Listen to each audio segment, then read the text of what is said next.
Você assistiu Papo Reto. A seguir, fique ligado. Oferecimento Colégio Castelo. A educação do seu filho está aqui. Rede Salesiana de Escolas. Ontem, hoje e sempre. Educando grandes talentos. Saúde, esporte, lazer, cultura, segurança e muito mais. Direto do Estúdio M na capital nacional do petróleo, está no ar. Fique ligado!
Boa noite! O Fique Ligado de hoje traz mais um tema muito especial.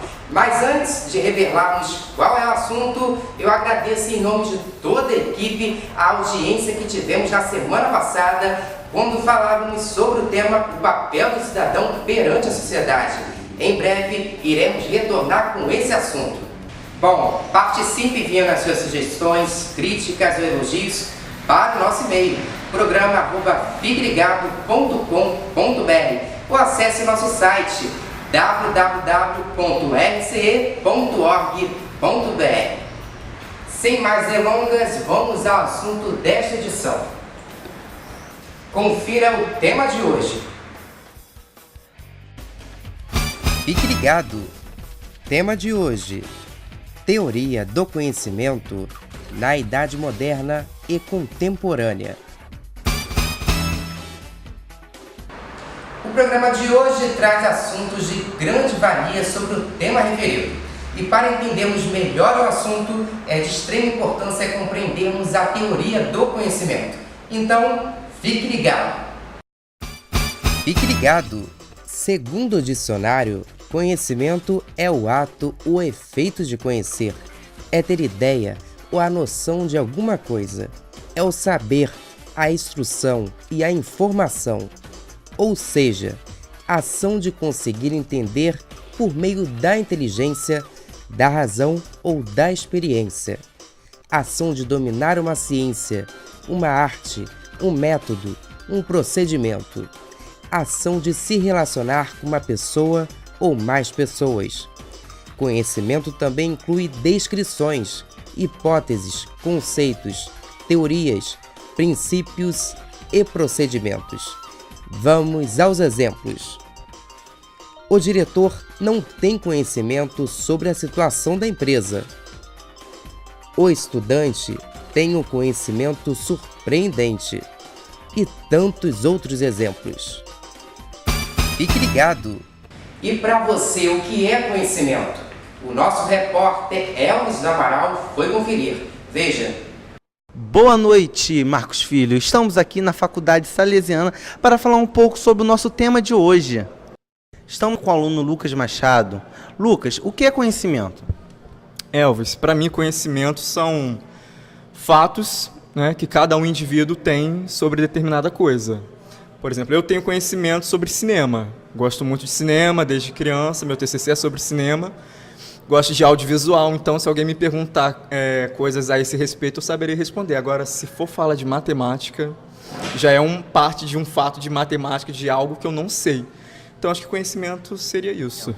Para mim, conhecimento é um conjunto de informações que foram disponibilizadas para você e, a partir disso, você acaba desenvolvendo ou a técnica para realmente desenvolver esse conhecimento que foi te dado. O conhecimento vem da pessoa, não é transferido de fora para você. Na minha opinião, o conhecimento atual é, na verdade, 5% na verdade, do conhecimento em si baseado na história. E o conhecimento filosófico, com base nos filósofos, estudos, tudo na história, eu acho que hoje nós temos muita deficiência nisso, porque hoje nós temos a internet, então, na verdade, a gente não tem uma base, na verdade, a gente temos pinceladas. Então, para mim, o conhecimento filosófico ajudou para construir hoje a sociedade que temos, mas nós estamos perdendo a cada dia mais com essas novas mídias. Para você, há uma diferença entre o conhecimento atual para o conhecimento contemporâneo? Acho que sim, porque de uma forma ou de outra, assim como a tecnologia muda, o conhecimento também muda. Por exemplo, há anos atrás já não teria uma cura para determinada doença. Hoje já se encontra essa possibilidade. Então, com o passar do tempo, a tecnologia vai mudando e o conhecimento, assim, gradativamente. Com certeza, né, cara? Nós podemos ter como base os conhecimentos atuais que são influenciados pelas mídias, pelas pessoas. O que nós costumamos ver que fica relacionado todo nesse contexto atuais, né? Mídia, televisão, internet, rádio. E antigamente a gente tinha como base os livros. Então a gente tinha que estudar outras tribos, outras pessoas, e o livro era o único meio de comunicação para você buscar o conhecimento. Então dizem que antigamente era uma pessoa estudada, ela tinha muito mais embasamento para poder falar de um assunto. Então o conhecimento ele era mais prático, ele era um conhecimento mais assíduo. Hoje é muito superficial. Não há muita diferença. A maior diferença é que nós estamos muito mais aprofundados. Se você for parar para pensar, vários conhecimentos, técnicas que nós fazemos hoje, têm a sua raiz vem da pré-histórica. Por exemplo, das rodas, várias coisas que podemos fazer com fogo. Então, a diferença maior está no fato do ponto de vista ser muito mais distante da pré-história. O que eu não sabia ontem, agora eu já sei. Então, acho que com o tempo, com muito estudo e dedicação, você vai tendo mais aprendizado ao longo da sua vida. Tem limites? Eu acho que tudo na vida tem limites, né? Até amar demais tem que ser poderado, mas conhecimento diversos não faz mal, mas eu creio que assim, por exemplo, eu não sou daquele tipo de pessoa que tem, eu sou o dono da verdade, sei de tudo. Não, eu tento gostar de algo, né, saber mais de determinado assunto para me dedicar nesse tema, mas saber algumas coisas de determinadas situações ou conhecimento, não acho que não seria ruim, não. Conhecimento, ele vai ter limite quando a mente humana realmente não consegue transcender aquilo que nós não conseguimos realmente chegar. Se discute muito a questão da fé, se devemos acreditar em umas coisas ou outras. Bem, isso é polêmico, mas eu acredito que o conhecimento tem esse limite quando realmente, se a pessoa realmente quer ou não usar a fé para acreditar em alguma coisa, usar de sentimento, enfim, para mim esse é o limite do conhecimento. Tem regras? Se o conhecimento tem regras, ele pode ter regras no campo da ética. Se realmente usar o conhecimento para matar alguém, isso pode ser uma coisa que interfere na vida do outro. E acho que é importante ter regras nesse aspecto, principalmente na questão da ética ou que mexe com a vida de outras pessoas. Enfim. Tem. Se você for parar para pensar, os pais educam as crianças, né? Já passa para eles, olha, não pode mexer ali, não pode colocar o dedo na tomada. é um conhecimento, né, do que é errado, de que vai ter uma consequência, então não deixa de ser uma regra simples, mas que se você for olhar ao longo da sua vida profissional, né, com certeza todo conhecimento tem uma regra, né? Muito obrigado. Para o estúdio agora, Marcos Filho. Obrigado, Elvis. Parabéns pela reportagem e por mais este trabalho belo e único. Bom, as opiniões, pelo que já percebemos, são muitas. Porém, o conhecimento na filosofia abrange um conceito muito mais amplo. Fique ligado! O conhecimento é dividido em uma série de categorias. Conhecimento sensorial, que é o conhecimento comum entre os seres humanos e animais. Conhecimento intelectual, que é o raciocínio, o pensamento do ser humano. Conhecimento popular, que é a forma de conhecimento de uma determinada cultura. Conhecimento científico, são análises baseadas em provas. Conhecimento teológico, que é o conhecimento adquirido a partir da fé. E o conhecimento filosófico, que se refere ao nosso tema de hoje, está ligado à construção de ideias e conceitos. Fique ligado! Não sai daí, já já voltamos com muito mais. Fique ligado!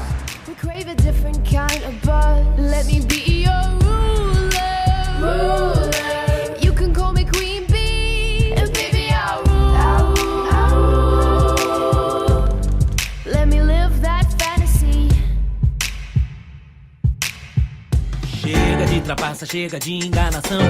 Só o diploma não garante profissão. Vem pra Salesiana que a história é diferente. O teu sucesso é compromisso da gente. Quem se forma aqui tem mais prestígio no mercado. O mundo anda e a gente não fica parado. Quem consegue ver além pra Salesiana vem. Salesiana.edu.br.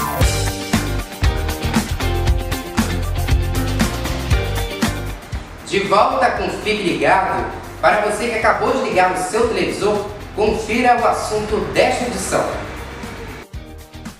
Fique ligado! Tema de hoje: Teoria do conhecimento na Idade Moderna e Contemporânea. No bloco anterior já foi possível percebermos que o conhecimento abrange múltiplos sentidos, entendimentos e significados. Para entendermos melhor o assunto do programa de hoje, convidamos alguns profissionais que dominam o tema. Primeiro, vamos conferir como eles definem a teoria do conhecimento. Roda VT. Bom, conhecimento é um conceito bastante relativo, né? Depende sobre que aspecto a gente vai estar analisando, sobre teoria de que ciência. O que a gente ensina aqui na academia é justamente a diferença entre o conhecimento empírico, o conhecimento mítico, né, para o conhecimento científico.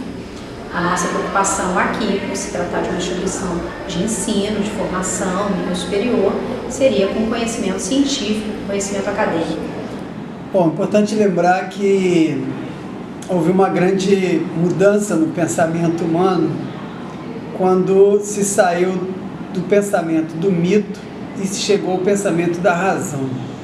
Essa passagem se deu com os gregos, mais especificamente numa época em que os gregos conseguiram visualizar o mundo a partir do homem. Daí se chega ao pensamento racional.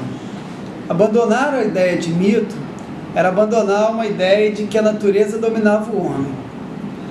Trazer esse pensamento para o campo da razão é mostrar que o homem é o centro de todo o universo, é o centro de todo o pensamento. O pensamento antropocentrista grego nos permite caminhar bastante pela Idade Média, no qual a Igreja Católica, também com um pensamento antropocêntrico, pois coloca o homem como centro da divindade, o homem como centro e principal criatura de Deus, também é o pensamento racional. Esse pensamento evolui para o campo científico na Idade Moderna, com pensadores como René Descartes, Hume, Francis Bacon e outros tão importantes quanto. O pensamento racionalista, que é atribuído a Descartes, é em função de ter esse Descartes feito um discurso sobre o método, um livro no qual ele coloca o pensamento racional como um pensamento científico, que hoje é como predomina na humanidade o pensamento científico. A partir, portanto, da evolução científica, que tem como base os pensamentos desses filósofos citados, esse pensamento científico passa a ser, então, o pensamento dominante. Portanto, hoje vivemos essencialmente na idade da razão, e essa razão do ponto de vista científico. Eu queria começar por uma diferenciação que eu acho que até é clássica, assim, é antiga, mas eu acho que ela ainda tem seus poderes. É a relação entre conhecimento e sabedoria. Conhecimento é aquilo que você adquire através de leitura, através da educação, através da sua formação, mas que pode ficar estocado sem que você o utilize de modo prático e experimental, no sentido de que aquele conhecimento que você obteve fez diferença na sua vida e nas suas experiências, né? Se tornou você uma melhor pessoa, um melhor ser humano. Então, a sabedoria é o conhecimento tornado experimental para produzir melhoras existenciais em você. O conhecimento é tudo aquilo que você pode angariar através de várias ferramentas. Então, acho que essa diferença é importante. Não adianta ter só conhecimento, é preciso saber o que você vai fazer com ele. Bom, eu posso falar mais, talvez, sobre o conhecimento científico, que é a parte do, vamos dizer assim, que eu trato mais, porque eu tenho mais proximidade, né? Eu diria que o conhecimento científico, eu diria que a ciência é uma busca, né? Uma tentativa, né? De compreender determinados fatos, por que eles existem, que é a ideia de causalidade, né? Como eles existem, né? E a relação entre eles. Acho que a ciência é basicamente isso. Não é a única forma de conhecimento, né? Existem outras formas de conhecimento, né? Conhecimento interpessoal, por exemplo, entre duas pessoas que se relacionam de qualquer maneira, não é um conhecimento científico, né? E se você tem uma relação de certa profundidade com essa outra pessoa, você pode dizer que conhece ela. Em boa medida você conhece ela. E esse conhecimento não é um conhecimento científico, né? Os primitivos tinham conhecimento da natureza, embora não fosse um conhecimento científico, mas eles conheciam muita coisa da natureza, né? Embora não tivessem ciência. Em relação à palavra conhecimento no dia a dia, conhecimento no sentido de sabedoria, né, de erudição, aí eu discordo um pouquinho, porque se a gente for pensar em cultura, em conhecimento, em erudição, do ponto de vista, né, da antropologia, não existiria um cidadão não culto ou sem conhecimento total, né? Se cultura e conhecimento são conjuntos de hábitos, né, crenças que uma sociedade experimenta, vivencia, o homem primitivo, o homem das cavernas, também teve e construiu o seu conhecimento, também viveu de acordo, né, com algumas premissas, com algumas regras, com algumas normas, com alguns aprendizados que ele teve. Então não existiria, sob esse aspecto, o homem totalmente inculto, o homem sem cultura, né? Então a gente pode pensar em cultura e conhecimento nesse sentido de erudição, de algo que pode ser aprendido, que é privilégio de uma elite, mas a gente também pode pensar em tudo aquilo que é produzido pelo indivíduo, pelo cidadão, enquanto sua existência em sociedade, seja ela a sociedade mais primitiva, mais bárbara, seja ela as sociedades, né, evoluídas e contemporâneas. Pelo que vimos, o homem sentiu desde sempre uma necessidade de explicar o mundo que o rodeia. Por isso, o problema do conhecimento foi colocado logo desde o início na história da filosofia grega. Vale lembrar, pessoal, que aquele barulho no vídeo anterior, aquele ruído, é que a nossa equipe teve uma grande dificuldade, um grande trabalho para captar o áudio nos ambientes, nesses lugares que estavam acontecendo muito ruído, muito barulho. Parabéns, equipe, por ter conseguido ultrapassar e enfrentar todas essas barreiras. Diretor, o Rian Rede já está na linha? Ok. Bom, estamos com um link direto de nossa produção, um link de áudio ao vivo, e vamos falar com o Rian Rede, que faz parte da nossa redação e é o nosso repórter. Ele fará uma breve explicação antes de iniciarmos os elementos que compõem a teoria do conhecimento. Boa noite, Rian.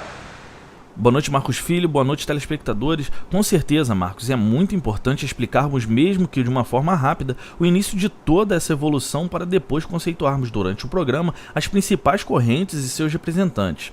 Contudo, o século XVII representa na história do homem a culminação de um processo que se subverteu à imagem que ele tinha de si próprio e do mundo.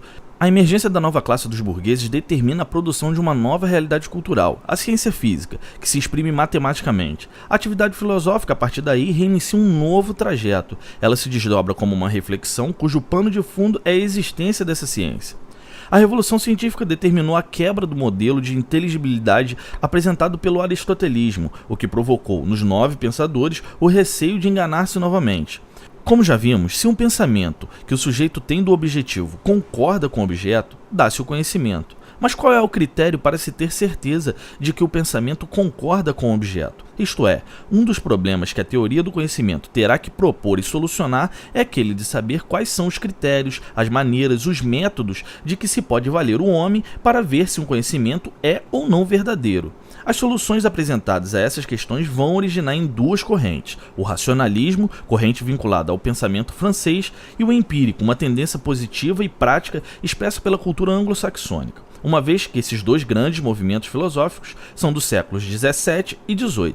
Marcos. Muito interessante, Rian, e de grande valia para todos absorverem de uma forma rápida e concisa os nossos próximos assuntos. Obrigado.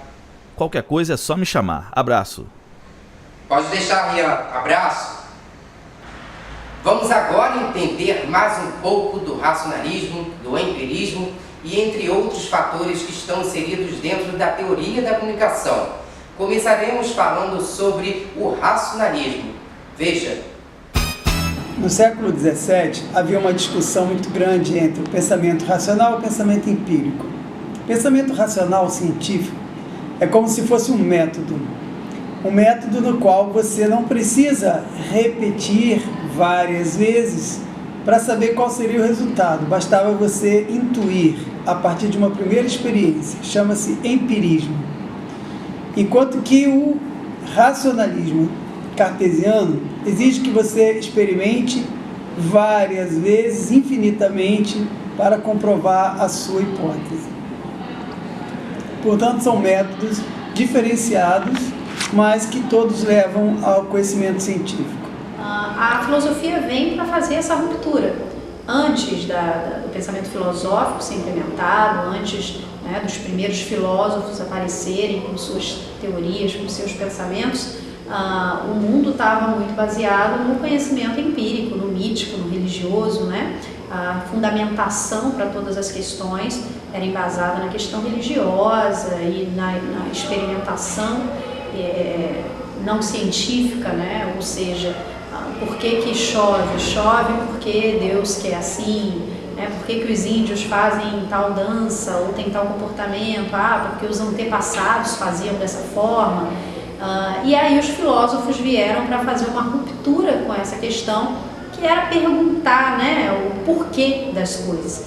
Na verdade, eu acho que eles estão bem ali no meio entre o pensamento mítico, religioso, vem a filosofia para fazer essa ruptura, e aí posteriormente a questão da ciência mesmo. Eu acho que o grande papel dos filósofos foi fazer a gente pensar o porquê. Não, eles não estavam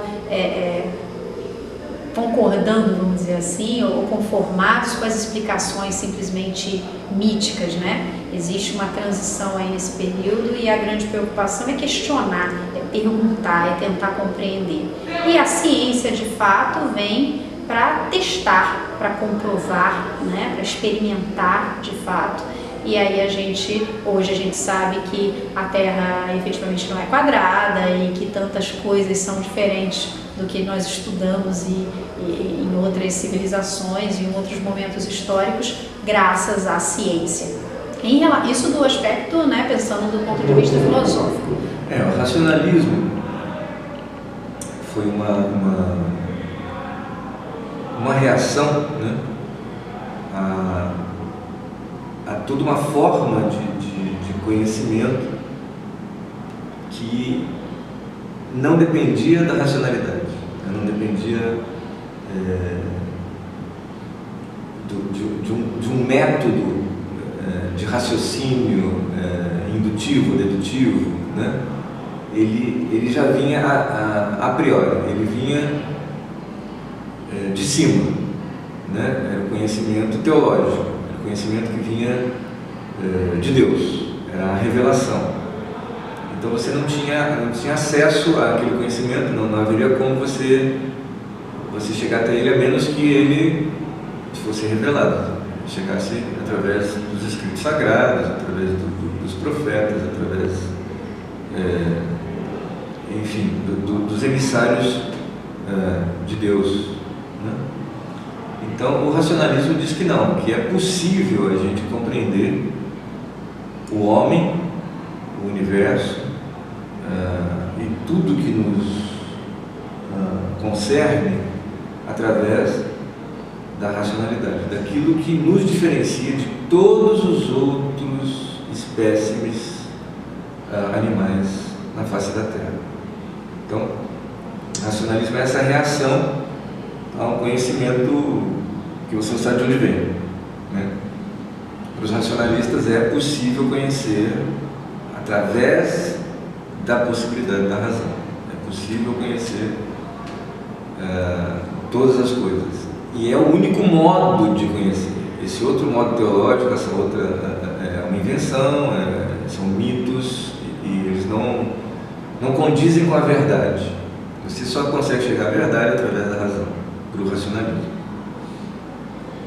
O empirismo é uma versão do racionalismo, né? Uma versão aprimorada, digamos assim, uma versão... Porque o empirismo vem através do método científico. Então, você só conhece efetivamente as coisas se você usa a racionalidade através de um método específico, que no caso é o método científico, é o método empírico. Você conhece quando você consegue experimentar aquelas variáveis a partir de procedimentos adequados para cada uma daquelas experiências. Então, se eu estou querendo saber mais sobre química, eu vou utilizar determinados procedimentos para fazer experiências com os elementos químicos. Se eu estou fazendo uma pesquisa sobre história, eu vou usar o método científico para conhecer e saber se aqueles documentos são verdadeiros ou são forjados. Então, para tudo existe um método científico que você, através dele, chega até a verdade. Então, você usa o raciocínio, você usa um método específico, que é um método científico, um método empírico, né, para efetivamente saber e conhecer a verdade. Eu acho que essa é a diferença fundamental. Um usa a razão, o outro usa a razão, mais um método, que é o método científico. Fique ligado! Empirismo é um movimento que acredita nas experiências como únicas, e são essas experiências que formam ideias. O empirismo é caracterizado pelo conhecimento científico quando a sabedoria é adquirida por percepções, pela origem de ideias por onde se percebe as coisas, independente de seus objetivos e significados, ou seja, como a corrente de pensamento que sustenta que a experiência sensorial é a única ou fundamental do conhecimento. Racionalismo é a corrente que assevera o papel preponderante da razão no processo cognoscitivo, pois os fatos não são fonte de todos os conhecimentos e não oferecem condições de certeza, ou seja, uma teoria filosófica que dá prioridade à razão como faculdade de conhecimento relativamente aos sentidos. Fique ligado! O professor Gerson Dudos preparou uma dinâmica muito legal e muito especial sobre uma frase muito famosa. Confira o que ele preparou.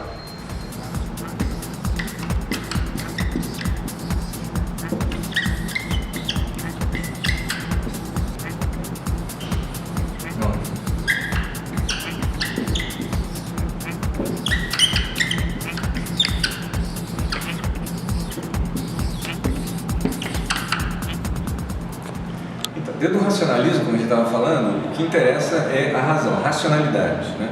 Tanto que o Descartes, René Descartes, ficou famoso por essa frase aqui, cogito ergo sum, penso, logo existo, né? Então, o método racional do Descartes era a dúvida. Você precisa duvidar de tudo que você conhece. Nada é o que parece. Você precisa ter uma dúvida sistemática sobre tudo. Isso entrava em confronto direto com a igreja. A igreja dizia que tinha a verdade, enquanto que o racionalismo e a filosofia moderna diziam, não, nós precisamos descobrir a verdade. E é através da razão, da racionalidade, através da nossa capacidade de pensar as coisas, de deduzir, de induzir, ou seja lá o que for, que nós vamos descobrir. Curiosamente, a gente já saiu dessa época. Nós não estamos mais no moderno, estamos no contemporâneo. E hoje, o que interessa não é tanto esse modelo fechado, sistemático do pensamento, que o racionalismo, que é aquilo que a gente chama de método newtoniano e cartesiano, fizeram com as ciências da época, desde o século XVII em diante. Agora a gente está numa nova época, né? Que a gente chama de pós-moderno ou contemporâneo. No pós-moderno, o que interessa é a experiência. A experiência. Aquilo que todo o corpo experimenta. Então, não interessa só o que eu faço com a minha razão, com a minha racionalidade, né? Não é só o racional que está implicado no conhecimento das coisas e na vivência de todas as coisas. Então, eu brinco muito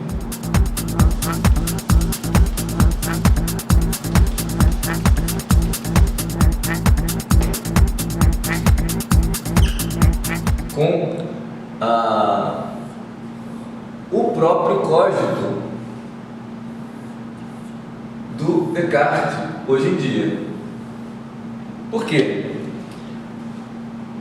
Eu tirei o G do Descartes. Aí eu brinco, esse é um poeminha antigo meu, que chamava Descartes o G, ou Descartes hoje. É uma brincadeirinha linguística, né? Eu tirei o G e isso se tornou completamente outra coisa. Coito é uma relação sexual. Você sente com o corpo todo. Não é só a razão que manda. Tudo aquilo que você está envolvido numa relação sexual. Eros é a figura mítica do amor, que não é só coito, é muito mais do que coito, vai muito além do que isso, vai muito além do racional. É o pensamento que a gente está chamando de holístico hoje em dia.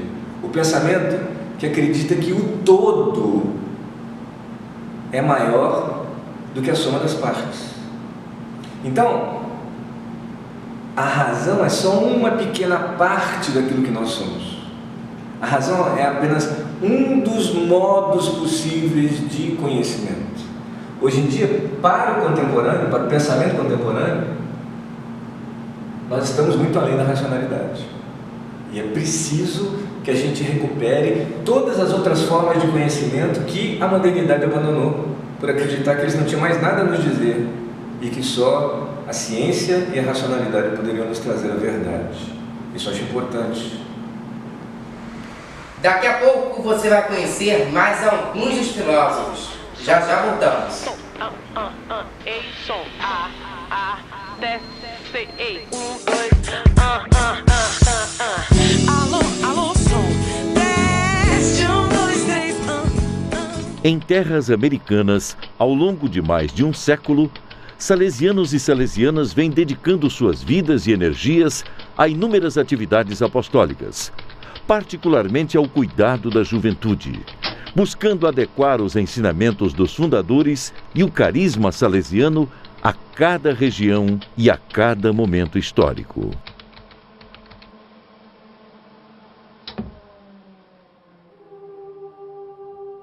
Em 1877, o bispo do Rio de Janeiro, Dom Pedro Maria de Lacerda, foi pessoalmente a Turim pedir a Dom Bosco a vinda dos salesianos para sua diocese.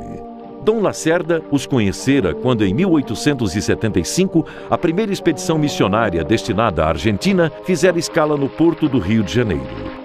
Optou-se pela abertura de um instituto nas colinas do bairro Santa Rosa, em Niterói, e não no Rio de Janeiro, onde graçava a febre amarela. Era uma época de um profundo anticlericalismo em algumas esferas da sociedade e de uma profunda religiosidade em outras. Então havia choque.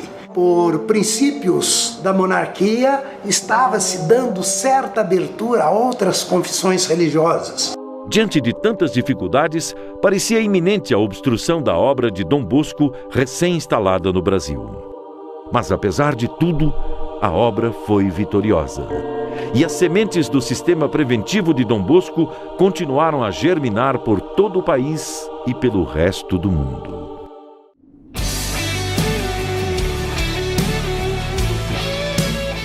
De volta com o Fio Ligado, agora dentro do tema racionalismo, temos alguns dos filósofos.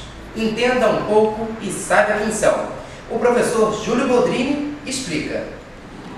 Locke e Descartes são pensadores importantíssimos para essa forma de pensar. Então, costuma-se dizer que a partir daí você tem um pensamento cartesiano.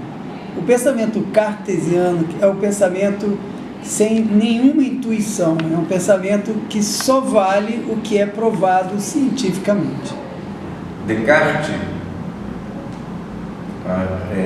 ainda conservava a ideia de Deus. Deus como um ser perfeito e infinito. E que a partir da ideia de perfeição e infinito era possível você conceber seres finitos e imperfeitos, que somos nós, né? Então, a inferência em que existe a perfeição e o infinito faz com que você conclua que existam pessoas imperfeitas e finitas. Bom, o que você tem desse pensamento cartesiano seria uma forma de a ciência estar acima de qualquer outra explicação para a humanidade. Então, Deus foi questionado na sua existência, até mesmo por Voltaire, um filósofo do século XVIII. E a partir do momento em que a ciência se sobrepõe à religião, ela quer ser explicadora de todos os mistérios da humanidade, do universo, enfim. Daí você dizer que esse pensamento cartesiano é o que leva ao ceticismo e que na ciência é o que predomina. Dentro dessa evolução, se a gente puder dizer, não sei se efetivamente evolução, mas dentro dessa história do pensamento, né, o Bacon e o Locke foram muito importantes e realmente fundamentais no sentido dessa revolta contra um conhecimento que a gente não dominava, né? A gente não tinha como saber, que era o conhecimento teológico. Então, para eles, tudo aquilo que tinha sido produzido até aquele momento, em termos de teologia ou de filosofia, devia ser queimado, jogado no lixo, porque não servia para nada. Era metafísica, era um conhecimento de um outro mundo que efetivamente não existia, porque ele não tinha absolutamente prova nenhuma de que esse outro mundo existisse. Então, para que serviam livros que não falavam para nós sobre aquilo que efetivamente existe? Sobre as coisas que nos cercam, sobre aquilo que nosso corpo toca e com aquilo que a gente interage efetivamente, né? Que é tudo, né? Que é todo o planeta, que é a natureza, enfim. Então eles eram muito radicais em relação a isso. Para eles, efetivamente, estava superado o conhecimento teológico e agora a gente estava num novo momento, que era o momento do conhecimento racional. Agora vamos navegar pelo criticismo kantiano. O século XVIII é conhecido como Iluminismo, século das luzes, Ilustração e outros. Criticismo kantiano.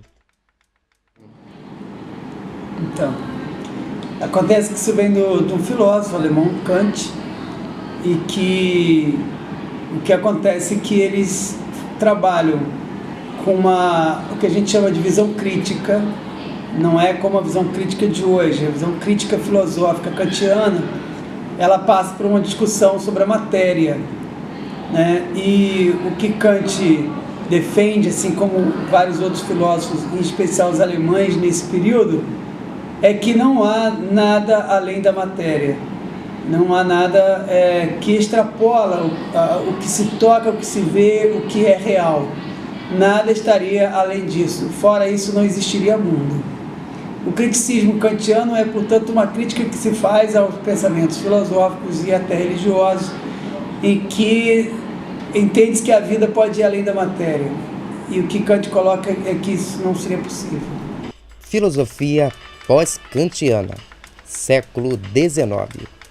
O positivismo, Comite e a lei dos três estados, a classificação das ciências e a sociologia e outros. Então, o século XIX ele foi marcado por um debate muito intenso entre a dialética de Hegel e a dialética de Marx. A grande discussão é que esses dois alemães faziam com relação à própria questão da sociedade. Para Marx, o materialismo histórico e dialético era a verdadeira luta de classes, em que o diálogo e as forças de posição e oposição estariam sempre em conflitos. Hegel discute de uma forma um pouco diferente, em que ele coloca que a dialética marxista, na verdade, ela não encontraria uma razão de ser, porque essas classes sociais elas poderiam viver uma harmonia. Isso de uma discussão filosófica para uma discussão social. Enquanto Marx vai dizer que não, que haveria um constante conflito, que ele chama de dialética, né, e que esse conflito existiria por todo sempre, até que não existisse mais classes sociais diferentes. No modernismo, a gente ainda estava acreditando muito em sistemas. Então, todos esses grandes pensadores criaram grandes sistemas de pensamento. Pensamento hegeliano, pensamento kantiano, eles sempre pensavam em torno de sistemas, de criar grandes sistemas de pensamento, né? E o Auguste Comte, o positivismo, também é herdeiro desse mesmo tipo de raciocínio, que tem muito a ver com a ideia de progresso. A ideia de progresso é uma ideia eminentemente moderna, né? Não existe a ideia de progresso na antiguidade, né? É uma ideia moderna. Então, para o Comte, a sociedade, que talvez ele tenha sido o primeiro sociólogo, né? A sociedade passava, ele e Rousseau, a sociedade passava necessariamente por três estágios. Primeiro você tinha o estágio religioso, em que as sociedades se desenvolviam através de um pensamento religioso, e elas se agregavam, se congregavam em torno de uma crença comum. No segundo momento, é justamente o momento da modernidade, do pensamento racional, né? Em que as sociedades já se agregavam de outro modo, elas tinham contratos para estarem juntas, era um novo modo de se relacionar socialmente, também com a ascensão da burguesia, com o desenvolvimento do capitalismo. E o terceiro momento, que para ele era o momento positivista.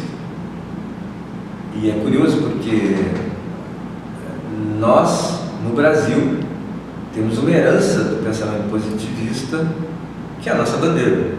Ordem e progresso é uma divisa positivista. Na verdade era ordem, progresso e amor. A gente tirou o amor fora e ficamos só com ordem e progresso. Acho que é por isso que não funcionou muito até agora. Mas de qualquer maneira, o Augusto Comte achava que o momento positivista ia ser a sociedade ideal, a sociedade perfeita, em que a gente, através da racionalidade, através da ciência, traríamos o bem para o mundo todo. Acho que não deu certo. O positivismo. Então, o positivismo, ele é um campo da filosofia muito defendido no século XIX e que achava que a sociedade deveria funcionar de forma harmônica e que só a harmonia da sociedade seria possível levar ao progresso. E com isso, é como se eliminasse a luta de classes defendida pelo marxismo. Os filósofos positivistas influenciaram muito o Brasil no período da República, em especial o capitão Benjamin Constant, um dos defensores da República, e o nosso símbolo máximo, que é a nossa bandeira nacional, ela tem a expressão ordem e progresso, que é uma expressão essencialmente positivista. Os positivistas entendem que a sociedade é como um organismo e que pernas significam aqueles que trabalham para sustentar a economia, assim como os braços, mas a cabeça é feita pela elite, é ela que pensa e comanda a sociedade. A classificação das ciências e a sociologia. Bom, ciência é toda aquela matéria que tem um método, como já pregava René Descartes. Para que seja considerado ciência, é necessário que se tenha um método específico. Por isso, matemática não é considerada ciência, mas apenas uma linguagem. Para que seja ciência, é necessário que tenha um método próprio. É assim que é reconhecido um campo do conhecimento. Apesar dela ter essa pretensão de ser a grande produtora da verdade sobre as coisas, ela não é o único tipo de conhecimento, né? Mas é um conhecimento importante e talvez o mais importante na nossa sociedade moderna. A diferença entre filosofia e sociologia a sociologia é a tentativa de você pensar o homem em sociedade, né? Pensar o homem enquanto agregados, né? Enquanto juntos, enquanto produzindo modos de estar junto e conviver enfim, se virar, né? Para sobreviver, mas assim, em conjunto. Enquanto a filosofia é o homem enquanto pensamento, né? Tudo aquilo, todo tipo de conceito que pode ser criado para a gente compreender o que afinal de contas é tudo isso. O que é o homem, o que é o mundo, o que é o universo, qual o sentido da existência, da vida, por que a gente morre. A filosofia tenta abarcar justamente essas questões que são muito grandes, né? Muito fundamentais também, né? Como um todo. Ela não se centra, né, num determinado lugar, como é a questão da sociologia. Claro, há diferenças, né? A ciência naquela época estava engatinhando, né? Hoje ela é quase que conhecimento comum, né? As nossas crianças lidam com a ciência desde a mais tenra idade, né? Mas há também semelhanças, né? O pensamento primitivo compartilha de algumas coisas com o pensamento científico. A ideia de causalidade, por exemplo, que é cara à ciência, que é uma ideia importantíssima para a ciência, está lá presente no pensamento primitivo e no pensamento mitológico. Né? Então a ciência ela não tem essa importância toda que ela ajuda a ter, né? Embora ela seja um tipo de pensamento importantíssimo para a sociedade moderna. Sem dúvida. O materialismo marxista.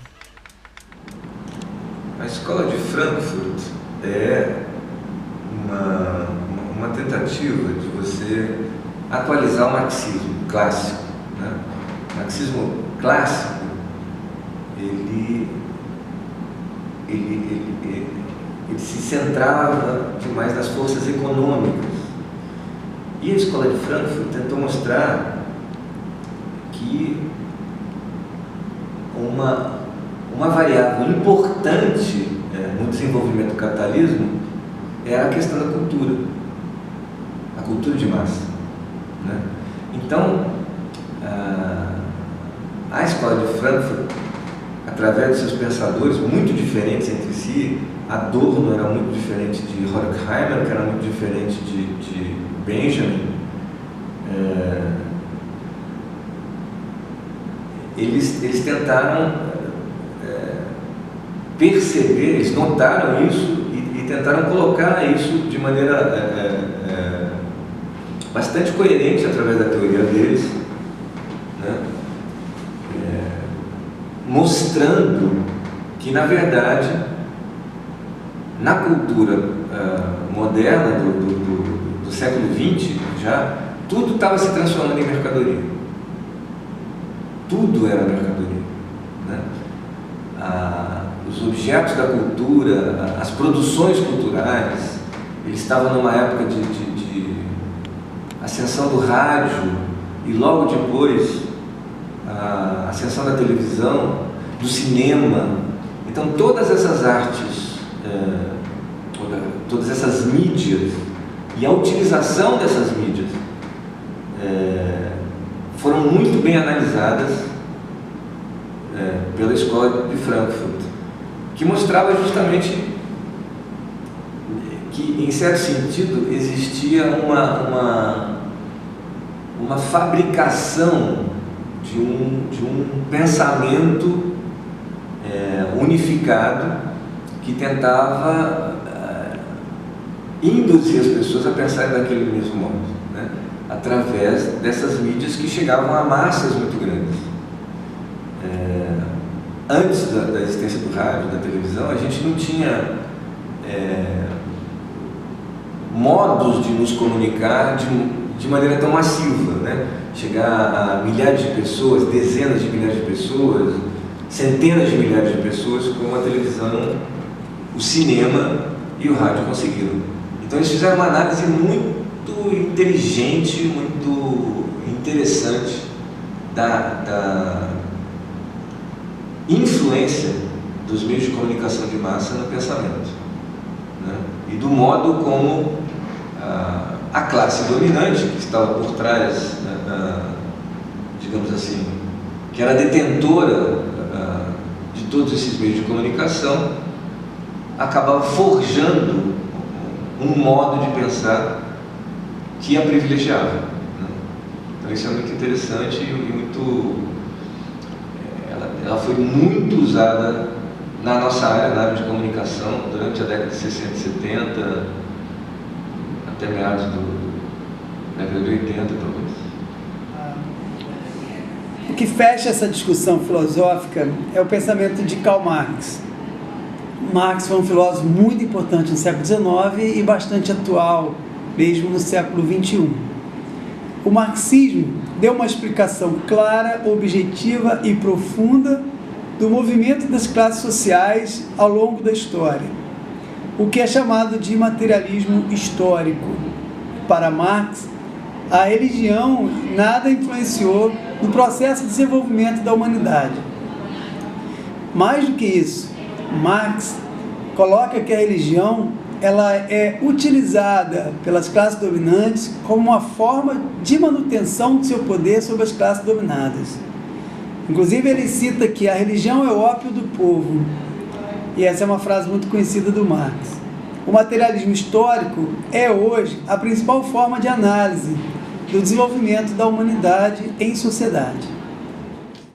O Fique Ligado de hoje fica por aqui. Você que quer enviar sua sugestão, elogio, crítica, envie para o e-mail programa@fiqueligado.com.br.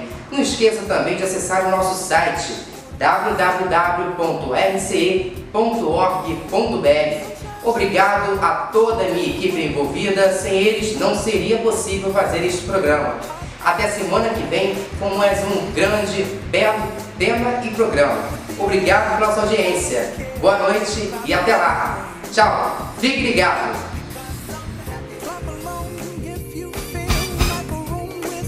Bastidores do Fique Ligado. Não. Ok, posicionamento, posição. Deixa pra mim. Sobre o racionalismo e empirismo. Oi? Ah, não, pode ficar à vontade. É bom que eu vire a página aqui. Ok.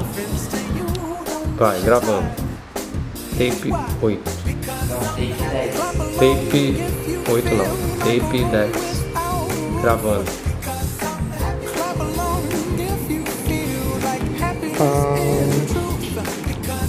Eita.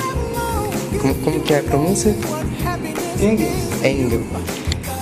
Começaremos falando a respeito do racionalismo. Veja. Não gostei, né?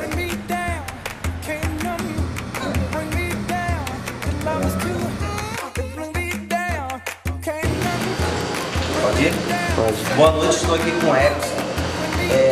O que é conhecimento? Para mim, conhecimento é um conjunto de informações que... É quando você tem conhecimento de alguma coisa vai acontecer.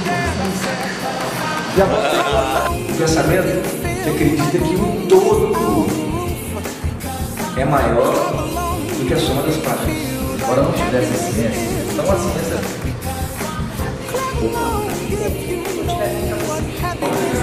Ok. Boa noite, estamos aqui com Cida. Cida, o que é conhecimento?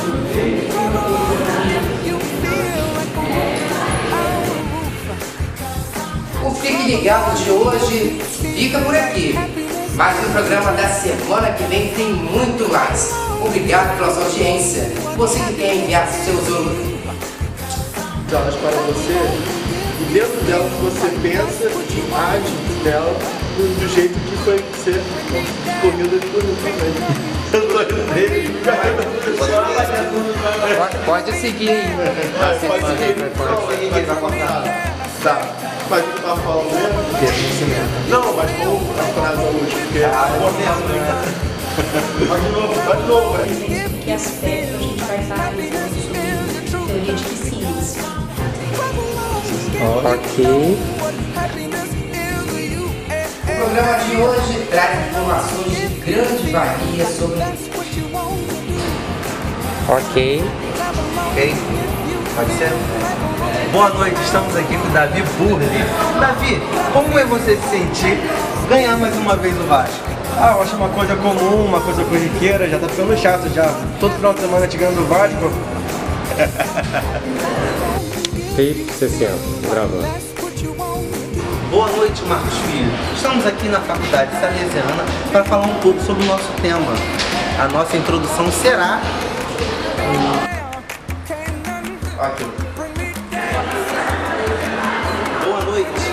Estamos aqui na Faculdade Salesiana para saber um pouco mais sobre... É sobre o que, sério? Muito obrigado.